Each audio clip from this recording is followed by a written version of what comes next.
George's hands trembled as he worked on tightening the last screw. Crap! The screwdriver slipped from his hand and clanged back and forth as it bounced on the ground. He ripped his magnifying goggles off, kicked his chair back, and knelt on the floor. George's invention sat silent on the workbench. His head was shoved under. He searched on his hands and knees for the screwdriver. Sheila's voice echoed through the doorway of the workshop. George? Her eyebrows knit together and her hands gripped the doorframe. His 15-year-old sister stared intently at the microwave covered with circuit boards. Down here, sis. She bent over, looked under the workbench, and held her hair out of her face. What are you working on down there? He chuckled. Not working, I'm looking. Sheila's foot struck an empty gas can and it bounced across the cement of the workshop, smacked the workbench with a soft ring, and landed on its side. With his face twisted in a wry smile, George looked over his shoulder. Yes, I found it. I don't understand why they have to make them so small. George held out the screwdriver with its 5 curved ribs, which fit perfectly inside the specialty screws he was using. I saved for 3 months to buy this bad boy. Sheila wrinkled her nose. Why don't you use normal screws like a normal person? George laughed. Remember last night when I spent 20? She held out her hands. Just stop. She put her hands to her forehead. My head hurts already. They both laughed. Aren't you sick of working? Come in the house, sit on the couch, watch TV, listen to music, anything. She mimed every word she spoke. George blinked rapidly as he shifted his weight on his feet. His magnifying goggles sat on his head that he was shaking at her. He turned back to his work, picked up his glass, and sucked on the straw. Nothing came out. Putting the glass back down, he knotted his goggles into place and tightened the last screw. Sheila sighed. Fine, make gadgets the rest of your life. Want more lemonade? He fidgeted with his goggles until they rested on his head once again, then turned to face Sheila. Nah, I've had enough. Some water then? Sure, he smiled.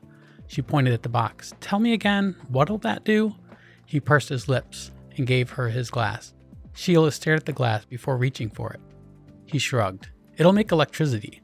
Mom and Dad won't have to stress about paying for power anymore, and it'll produce enough for them to sell to the power company. He rubbed his thumb and forefinger together.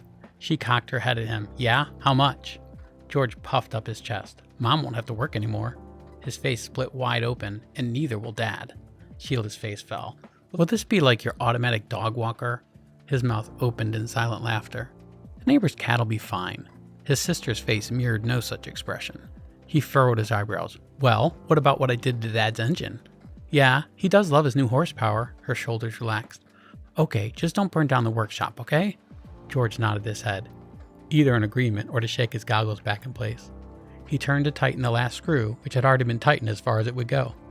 Sheila held up the empty glass. I'll be right back. She walked out and swung the door shut.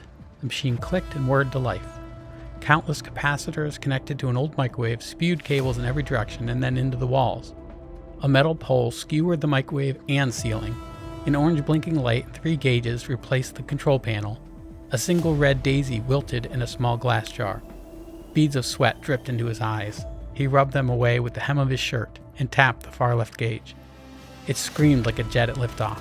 He held his hand to the side of the generator, then turned to scribble in his notebook. 50 degrees too hot. He gasped as he stepped into the humid summer air.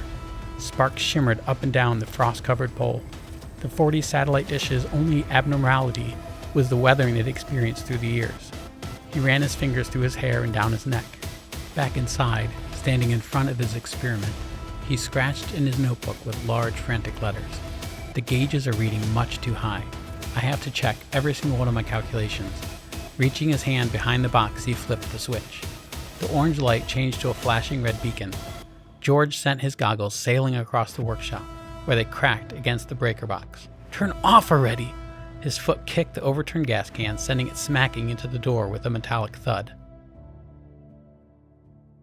Water, glass, and ice exploded in every direction around Sheila's feet. Her hands remained extended, as if they were still holding the 2 fallen drinks.